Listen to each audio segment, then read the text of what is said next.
Alright, I thought my model was pretty black and white, but I've been suggested to put some color into it, so here we go.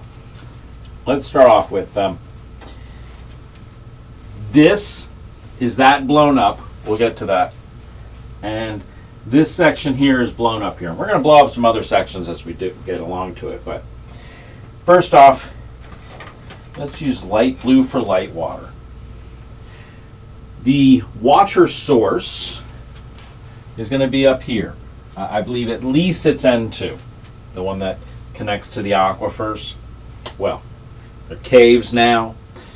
Bats live there, sanctuaries for bats. And one is the tomb of the birds, okay? Hypothetically, there is a conduit that goes between N1 and this direction. Now, I'm currently of the belief from how I see it that the waters went down and through those things they call the mastabas, went down about 5 feet, 7 feet, and then cut across, both filling this pool here and then spilling over into the, well, I guess you can call it a moat, but it doesn't completely surround the thing. The two-sided moat of the center structure. From there, it would spill over, go down, and work its way down and come out into the area here. I call the Tuapri room. All right, saturating the whole under system with water as it did that. On this side of the equation, the water will fill up to and into there about up to where the score mark is on the down shaft there. All right, so I can't really fill this.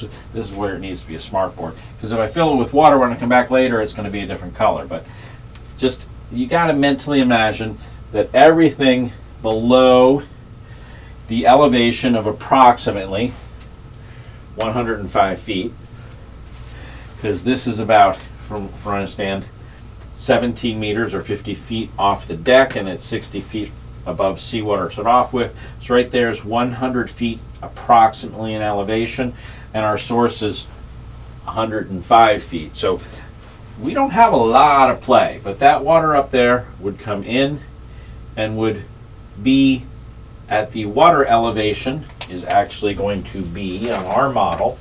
Don't worry about what happened in the Giza pyramid, because that thing was a tomb, remember?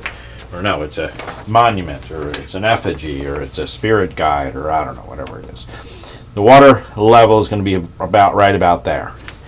Now, it will also mathematically, however, there's no water on this particular structure because it's inside, that same elevation should be right about there. Okay? It would be right to that smooth spot there and come across. This upper elevation, that's actually designating how the gas comes up, which is why it shows you on this side it comes up and then pinches down where it comes out on the side. But we'll, that's our communication. There's no communication within the structure itself because it's a tomb. All right, so that's our base water line. From here on this side of the structure, what we do in our model, nothing to do with what happened over there in Giza. In our model, we're going to make it so the oxygen, well, the gas, comes out here, and this will be the inlet to the water. What that will force is as the gas is going to be green because it's oxygen, okay?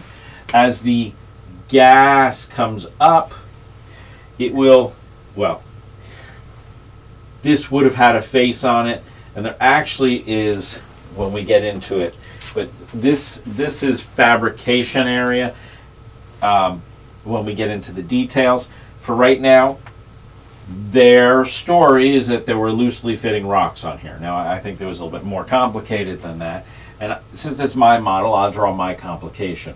We put a little shell on top of here in addition because we need a little pressure barrier.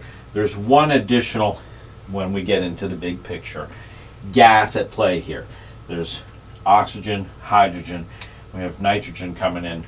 That's the, 78% of the stuff out here is nitrogen. So it's at play in the system. We can't ignore it. But anyway, it's one of those gas pressures.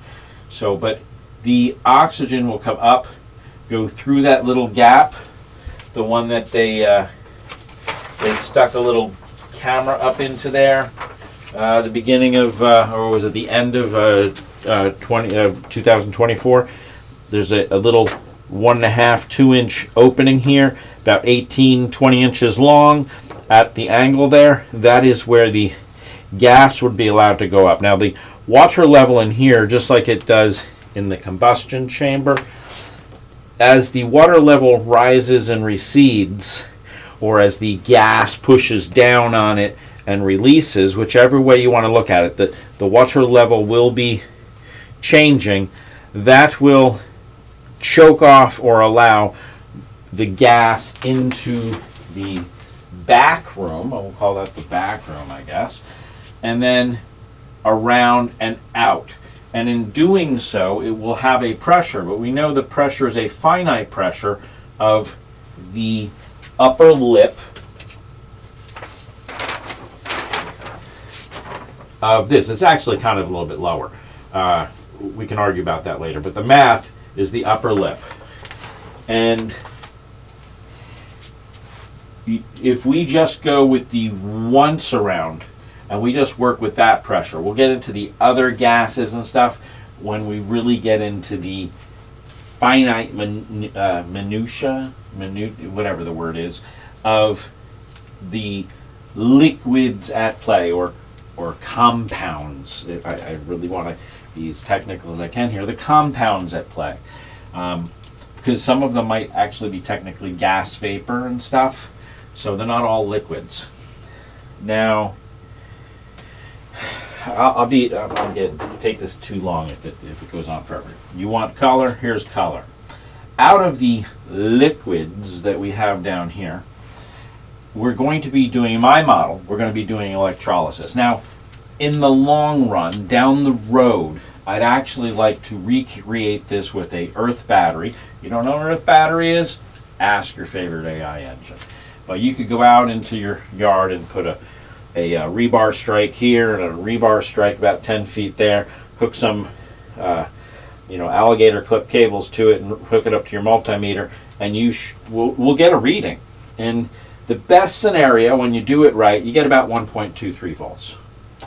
I'm telling you, well, they say 1.5. I say 1.23 because I really think it is the surface tension of the waters, the moisture within the ground, I think, is what we're really looking at. But that's, I'm just a layman here.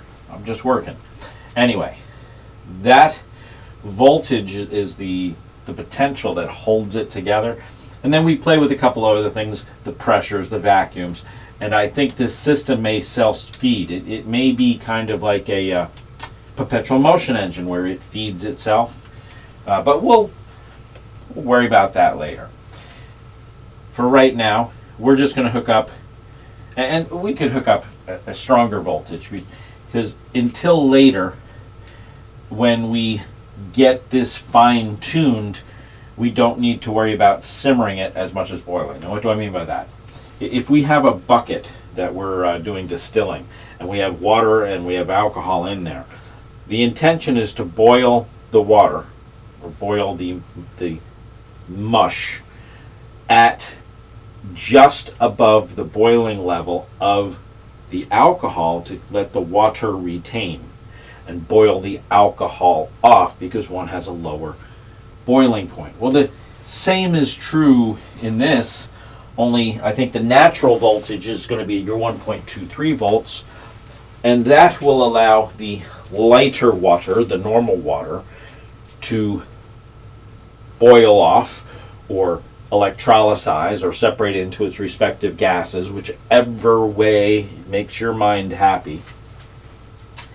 And the heavier water will retain in the mix since it has a slightly stronger bond.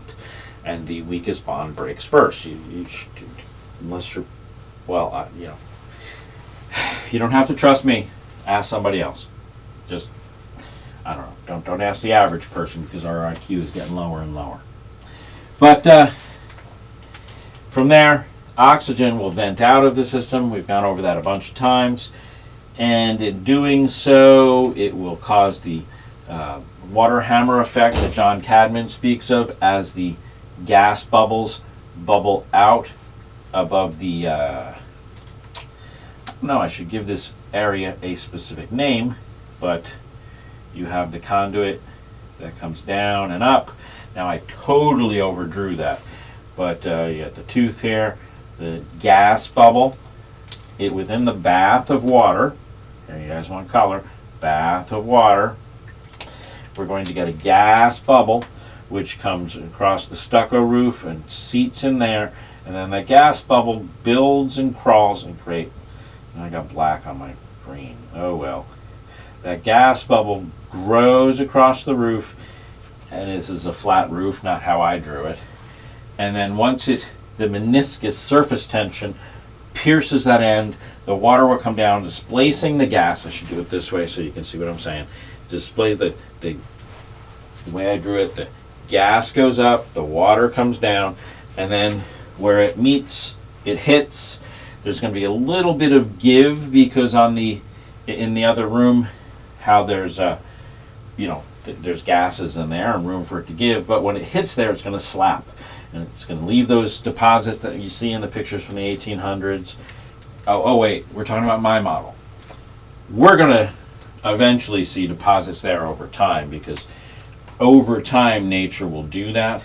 But initially in our model, since we're not going to run it for hundreds of years, there's not going to be any deposits right up front. But let's continue. We're going to continue just because we're having fun. Where was I? The gas is coming out.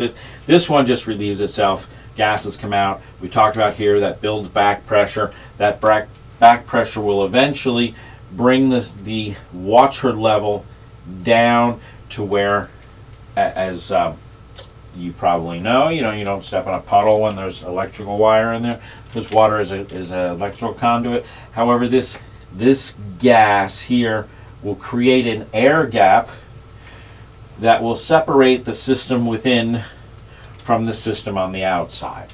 Now there's additional gaps all over, and these are, as I will, in our model, don't worry about the pyramid, in my model, what this is going to do is it's going to take the top of the surface, which we're going to simulate with either a Van de Graaff generator or a Wimshurst generator or something like that, putting the energy up onto this surface, and we'll probably just use like a tin foil thing on there or a styrofoam topping or something. I don't know. The exact formalities we'll work with, but I eventually want to get this as organic as possible without external input. Like I don't want to hook up a battery to here. I'd like to do this with earth energy down the road, proving that just a little bit of stimulation. This, when we hook it up to the earth battery, believe me, this is not going to be rocking and rolling. You're going to see like a bubble every 10 minutes or something. It's going to be slow, but it will build, and it's that building that works up, because in here we haven't even gotten there yet. In our model, to maintain the water elevation, and the fill is actually not going to be from up here. I've been working on this. On my model, I really am almost positive that the elevation of this inlet here is actually at a higher elevation than the inlet there. You're going to say, but water doesn't go up. Well, kind of. Yes and no, but the gas does. And in this whole system, I've had, well, I don't want to, I'll just go on with my system and you'll see where I'm going. When this system fills, like I said, it's going to fill up to that scorch mark, but you say, but how does the water get up here into this pool? That's because it has to turn on, it has to work, it has to get going. They could prime it, believe me, I think when they can lift rocks all the way up there, they can prime some water in here, in this pool to get it started. But it doesn't have to, because the system is going to maintain itself. While it's running, I'm telling you that you're breaking the hydrogen and oxygen here. The oxygen is a byproduct. It kicks out, although it does some work on the way out. We already discussed that. The hydrogen is brought up to the top of what they like to call the relieving chambers, where they find the seeds and cells and seeds, shells, dust, bug carcasses, and stuff like that are brought up with the updraft of the gas. And when it hits the open air, it disperses and falls out. That's fine.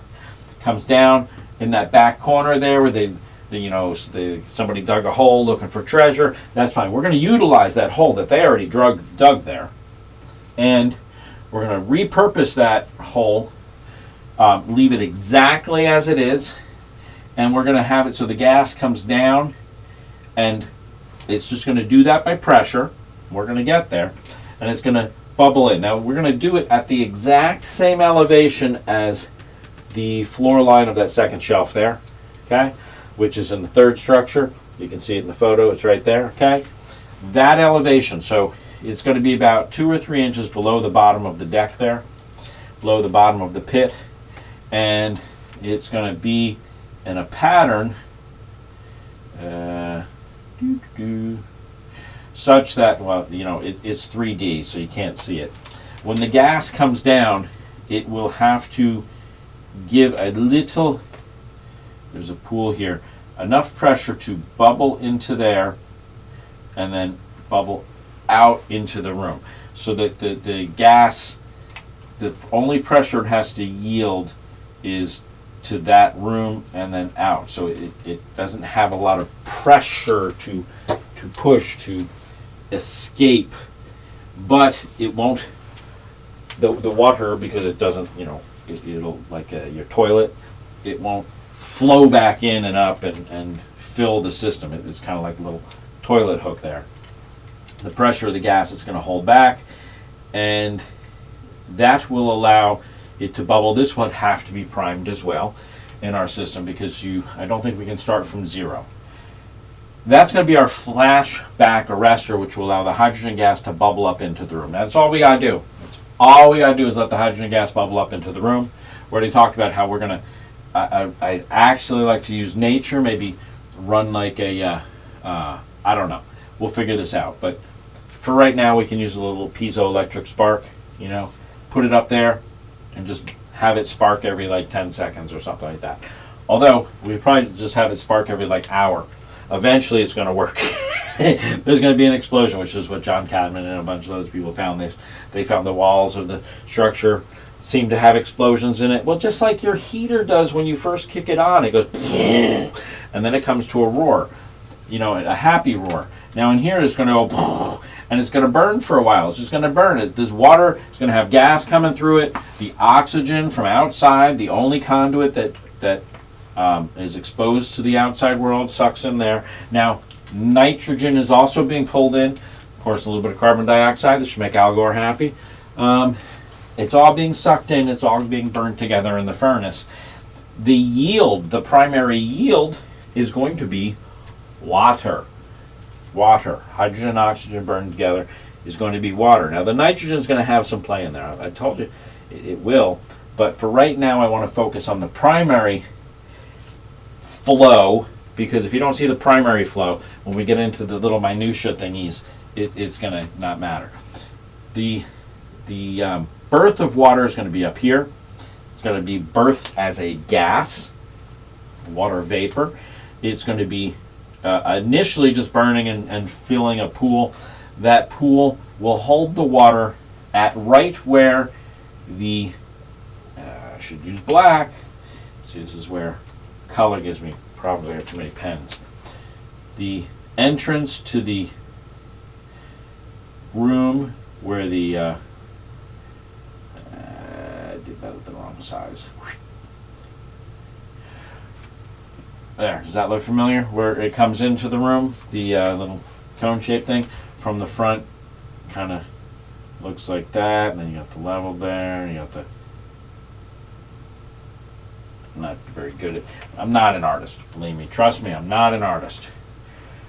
Yeah, it's about the same levels. So the water will be at this level here, okay? As the water rises, it chokes off the gas. As the water recedes, it lets more gas in. The room itself, as it burns, is actually going to wind up being, because it's going to initially be a burn, just like your furnace, it's going to come to a happy medium. There's going to be more of a reduction than there is a expansion. There'll be an immediate expansion, but then it's followed by an immediate reduction as the two gases become one water molecule. NRA, I think it's 1 to 1700 compression ratio. 1 to 1700, I think, is our magic number. I could be wrong off of that, but it's going to be condensing, which is going to create a vacuum in the room, except for as it's every now and then, as it burns, there's going to be a constant play.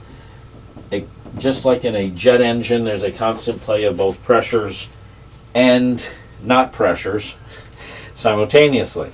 It's kind of like a really well orchestrated orchestra, I guess. I don't know. Like a jet engine, it just works. Even if it doesn't just work, it's going to be fun for us playing with it. And the law of averages, there is going to be a spark, there is going to be combustion, there is going to be the two gases coming together. How they'll exactly work in the overall thing, that's what experimentation is for, right? Experimentation.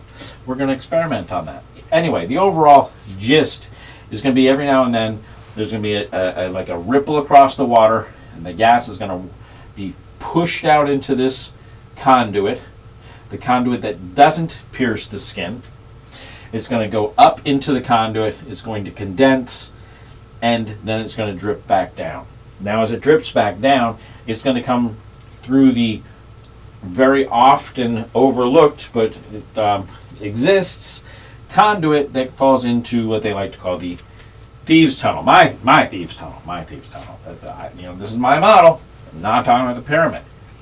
When it falls into there, it will pool. If you look at photos of the pyramid, because I'm modeling after the pyramid, and you can see them. I should have, I can retroactively pop them up on the screen or something like that. You go to photos.greatgizapyramid.com, and there's a photo. Go into the Earth, Milk, Ancient Energy section, and there's a photo of a guy, James Brown, who got into there in the 90s, I believe, and has some really good photos. And you will see that there is a dimple in the floor. That dimple in the floor is where the seed of the water conduit is going to be created from up there, because as the condensation comes down, drips into that water conduit, fills that, will eventually creep out down the hallway, down the center of the Grand Gallery, fall into the Grand Gallery. I like to call that I was calling it the condensation room, but it could be two condensation rooms, condensation room of structure A, condensation room of structure B. But I think I really want to more consider that the precipitation room, because it's going to condensate and it's designed to precipitate. The way the walls are structured, we're going to structure the walls just like they did, where the condensation will pool and then drip. Okay, and that will cause condensation on both sides of the room, but not right dead in the center. Well, they do have some dead in the center coming from the top. So I guess the whole thing is going to be dripping and condensating, but they guarantee condensation by the structure. That will be pulling down the static electricity that we have up here. Now, in our model, based on the size, I don't know how well we're going to prove that. I guess the bigger we get it, if we get it to pull down like even a few inches, it proves it can be done. The size of this is enormous, so they really work within their own bubble. Like I say, they separate this from the outside world, both from it would be split. This function is just to create water and maintain a level. The birth of the conduit is not the water coming from this room, but the water coming from here down, and will eventually bring the static electricity through a conduit that we will be creating, a river in the sky, that we create the water, bring it down, and bring it into this room, pulling the static electricity down. And the water, the function of the water is just the vehicle the static electricity will use. This is my model. I'm making it. I can make up the rules because this is my goal in my model. I'm not saying that's what they did. This was just an effigy to some dead guy. Now, while this is happening, what you don't know, based on your level of education, or indoctrination, depending on how you want to look at it, that the more and the more and the more this occurs, we're going to be getting I stumbled on it, another density of water. It's going to be heavy water. It's going to have a deuterium molecule in addition to the oxygen molecule. And then we can also, when we get down into it, worry about exactly what isotope of oxygen we're playing with too, because the system we are going to create is going to, based on density and characteristics, wean out different isotopes. Man, I got to get right on those. Isotopes. Isotopes is the one that is the cellular level. Isomers is the compounding level. Okay, we'll get into that. The different elemental properties of the elements within the compounds we're going to play with, their density, and I believe their not only their density, but their positive and negative attributes, as far as this structure is kind of all within a static electric bubble. There's energy running through it. This one, it's sucking energy out of it. And I believe whether or not there are 2 kilometer grounding rods in the ground, the structure will still earth. I think those potential grounding rods that are stuck there, not the Osiris shaft, that's the one I was talking about that gets saturated. That's the only place on the plateau where to this day it still goes down to the water table. That is the true ground for the system. The whole system. This structure is kind of isolated out there. The only thing it gets is a lead within the system. The same lead that drips into here to feed that also comes up and fills the pool on the outside. It's because, like, when you're working with a Van de Graaff generator or a Lord Kelvin drop generator, normally you put 2 little, balls or something, 2 little leads next to each other. That's the potential for the spark to occur. If you don't have some sort of potential, it's like the energy won't try to achieve the gap. If it's not trying to achieve the gap, it's just sitting there like a lazy cow. You need it to be trying to achieve the cat, like the cat trying to get through the fence or whatever. Anyway, that's a horrible, I should stick with scientific things. Where was I going? Okay. This is going to be creating heavier and heavier water. Now, a couple of things are going to occur. Number one, in order to maintain the elevation of the liquids within the structure, we need to have a measurement. Now, these guys didn't have like a pressure measure down there. Instead, they used a snorkel to feel the pressures from the outside world. They do this on the pool out here. Got the real world pressures. Within this, there are conduits drilled into the southern wall. I didn't make that part of the story up. They say they're for hiding scrolls, but yet then they say that's a well shaft. So who'd hide scrolls in the well? That's fine. This is my model, not theirs. We're going to repurpose those scroll hiding holes. We're going to run a conduit out into this structure here, which you can get to by going to karen.greatgizapyramid.com, and that will drop you right in the room. You notice right at the bottom, right by the snorkel that I was talking about, the one that feels the outside world, that right there has a hole. That hole connects to the inside there, and this will allow the outside world pressures to maintain the elevation within that room, which by proxy, well, they don't maintain the elevation in this room, but it does allow the liquids to be moved into this room. We'll get to that, but just let's look at the big picture before we get into the finite details. The liquids in this room will be maintained at that level. That's why I blew it up. It also helps to separate. You can see in the room that the one water, a lighter water, will maintain, and a heavier water, let's get dark blue. Here we go, look, dark blue. A heavier liquid is allowed to come into the room right across, not exactly across the floor line, but come out and be allowed to enter in the flow that comes down and will come to the side of the Sphinx area.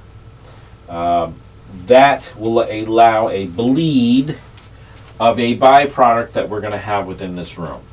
And I think it's going to be the antithesis to the product that's going to be, actually, the product that's going to be over here, but it'll be the negative side, and we want the positive side. I'm just reading the system the way I read the system. Nature's going to yield on both sides of the equation the same exact result. But on this side of the equation, it's a byproduct. And on this side of the equation, it's the harvest. So when it yields it over here at this elevation, we spit it out. But the same elevation over here, we're going to actually get it to condense, and the condensed version of whatever it is actually what the harvest is. But this is like the predecessor to it. Kind of like if you were making, you want to separate the natural gas out of the stuff, and then you condense it to liquid natural gas. So whatever it is within the liquid, brought over to here. This liquid, we are then going to put just a concentrator down here. Actually, it's just, for right now, we're just going to put an air pump down there. When the liquid comes into here at the same elevation, we're going to have the air pump into here and fill to put pressure on that, which will raise the surface tension of the water. It will raise the, where the 0 point is. But this pool in here is already where it spills in and spills off. It's at a 0 already. It's happy with nature. We're going to take and put pressure on the water below it, kind of raising where the happy medium would be if it was just a glass of water, but it's constantly filling over, even though it never reaches its happy point, its equilibrium point. Do you see how we're stretching the water? I don't know how to put that in a color. I can only kind of show it to you, and I would love to show it to you in an example. That's why I want to build a model. But the water is in a confused state. We've queered the water, where it is kind of under pressure, but it never reaches its point of equilibrium where it sits happy, because it spills off before it reaches that point. And whatever the effects internally are of that occurring, we are capturing the condensation that nature will provide. This condensation is occurring at a lower elevation than the heavy water we have captured and pooled over here. So I kind of almost believe that they're coaxing the heavy water to condensate within the pool, within the water itself, to condensate within the water and then drip down to a lower point where it is then milked into the third structure where it was maintained under pressure the entire time.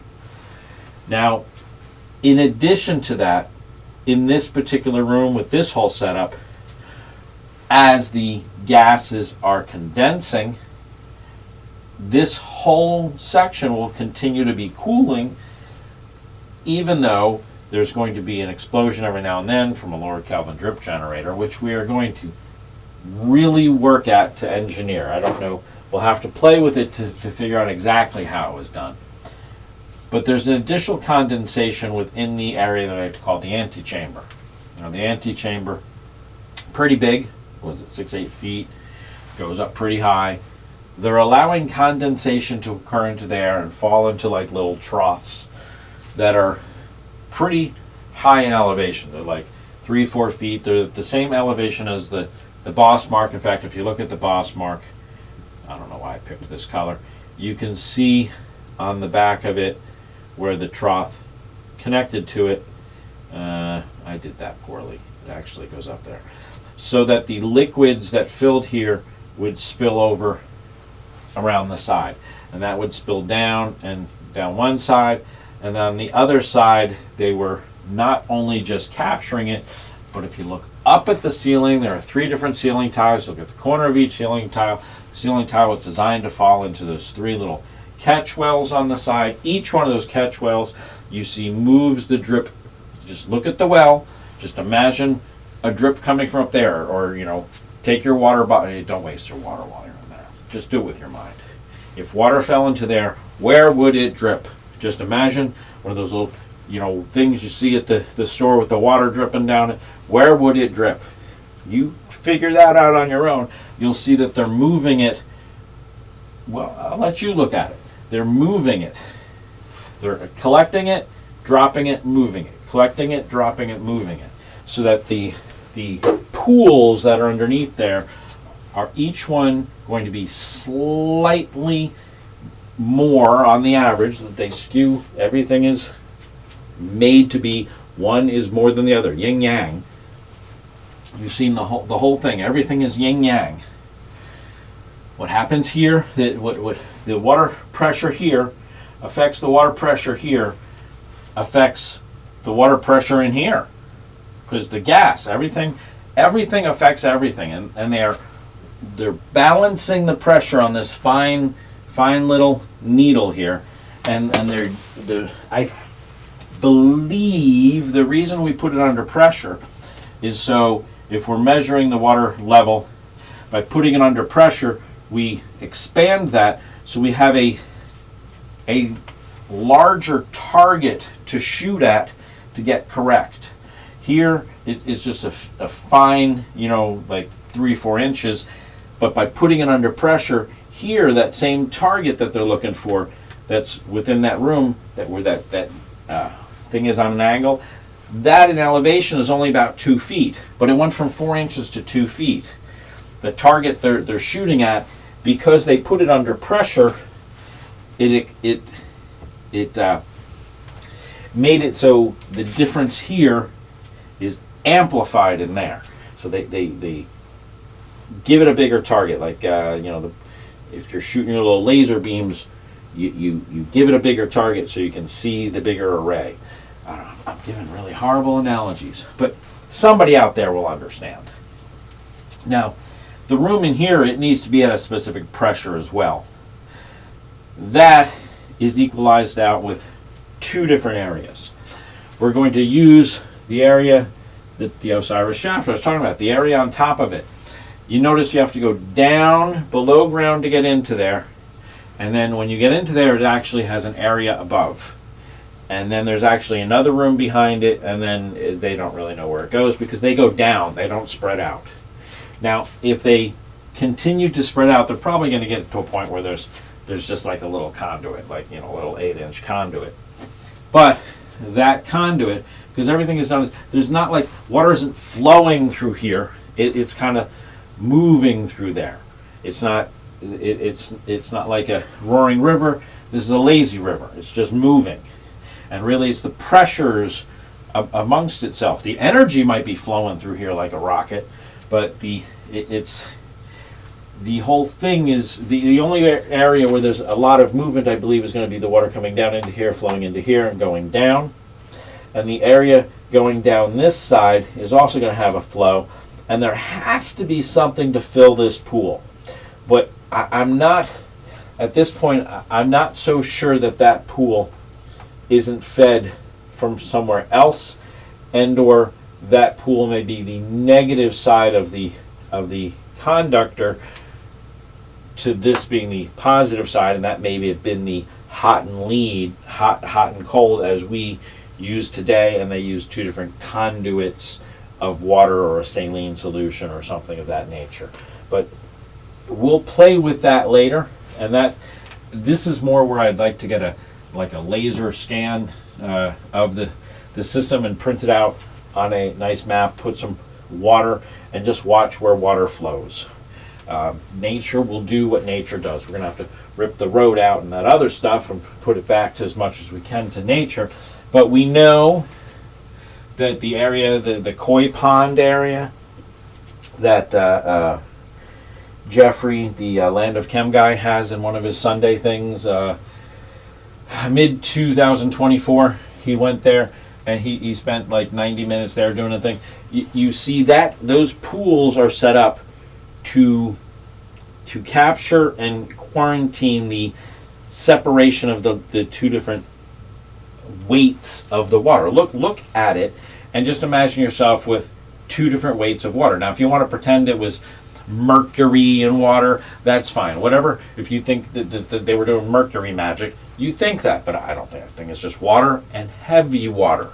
Something that we didn't know about until the early 1900s. So how could somebody who discovered this in the 1500s, 800s, whatever, before our current era man, and when I say current era, I mean starting at 4000 BC current era, not BC replacing AD.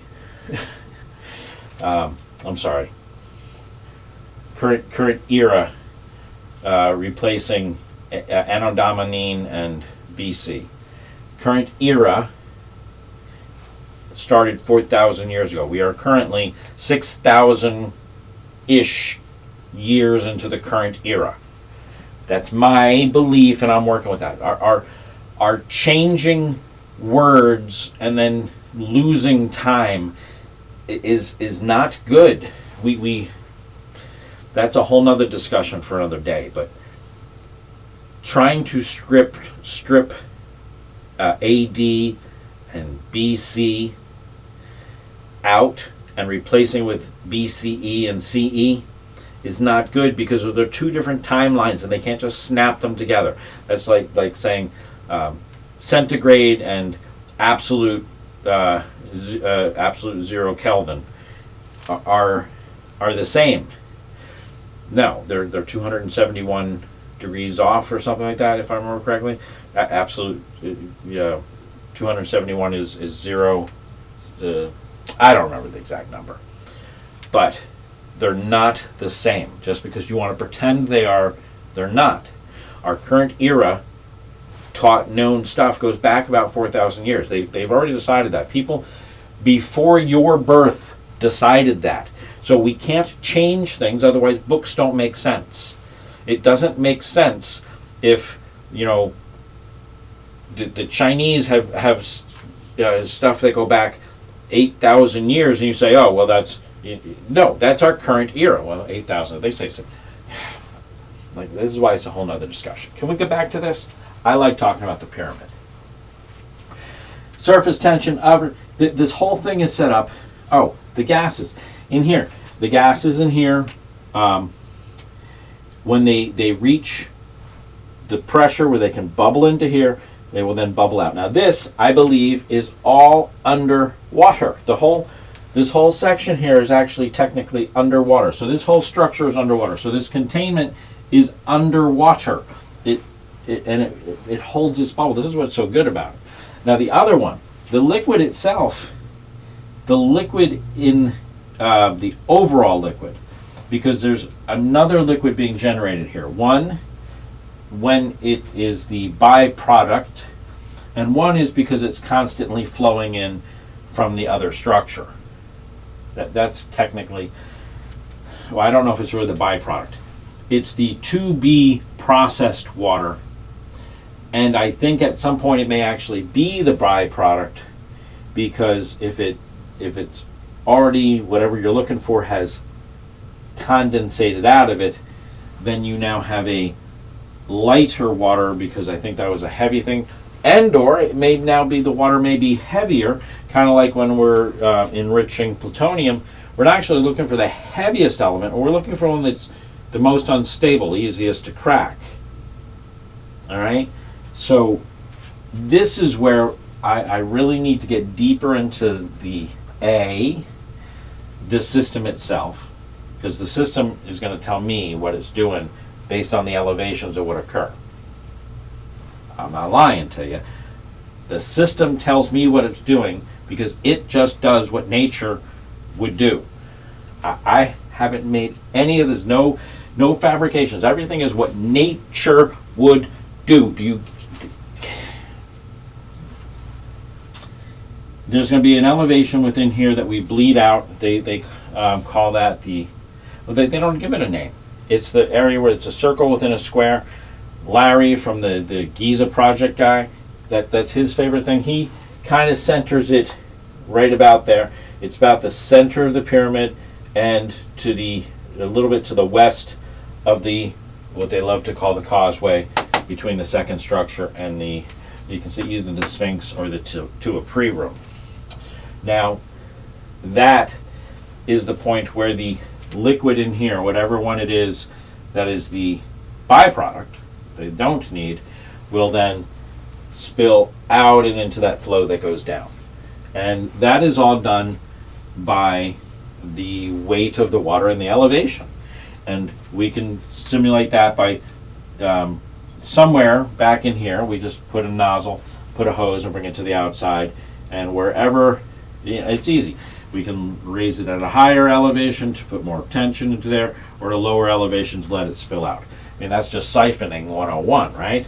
Now we're going to marry it to the elevation the best that we can on the plateau. I believe that it's going to be just below ground level over here. And we'll probably, may even be on line with one of the marks within the Karen room. All right? Well, I didn't use a lot of color. I'm sorry. I'm not good at color. I'm pretty much black and white. I think the system's pretty black and white. I think that once a model is made to show, did I? I didn't. For the people who haven't watched other things, this over here, if I don't remember what I've mentioned. It'd help if I had notes, right? The water level in here throughout the whole system is saturated. In here it is kept from coming out. You can look at it in two ways. Number one, it can't get enough, it can't raise higher than its source, right? So it can't get enough to go over that little hook to spill out this way. The gas in there, since it's actually a gas, this is what I'm suggesting to you, can't get out because right outside the structure we put a pool which is maybe just a few inches above the opening, which will make it so that the gas is captured in there. And very easily by putting a little suction there, we can then pull the gas out. Now the liquid, which is on the inside here, kept at the lower elevation and maintained with a little ring of I'm going to say oxygen. It may be air. Well, just for right now, we're going to simulate it with air. You notice the conduit that comes in from the front of the structure. not there. This one down here, that one goes into the structure, then goes into a room below the surface level. Okay, that is that way so that there can be a ring of air that holds the water within that room down. You could suck it up or put a straw down there and pull it out, but the water won't spill out. Not only that, but the elevation of where that pops out, if you notice, is just below. Now it's on the other side of the structure, but if you look at the rings here, and I don't have a printout of the other side, but this third row down right here, that is the same elevation. If we follow it around the corner, it is the same elevation of the highest row of the rocks that are finished on the other side, and then from there it goes down one level, and then you have the smooth section over there. So the smooth section starts at this row right here, which is the fourth row down compared to this side. Okay, it's the fourth row down. You see right here where it goes down. Okay, and the hole itself is at the bottom third of that level. So the opening on the other side is lower. So the water level on the inside, it's really more the pressures, because the water level itself is actually artificially maintained low, which is what I just discussed with this ring of oxygen. So the elevation of the liquids within the third structure are held down artificially. And this right here is the snorkel to the outside world. This is technically a snorkel to the outside world, but it's a snorkel to the outside world underwater. So it has the weight of water, but it's not really, the weight of water is not affecting it because it's within its own little controlled value. That's just the weight of the gas within the room that has to push down on the surface tension, and that surface tension is maintained in and out of the room. It's the same surface tension because water is hydraulic. It finds its equal, and it will bubble out here, not actually out here. This is kept all quiet and maintained.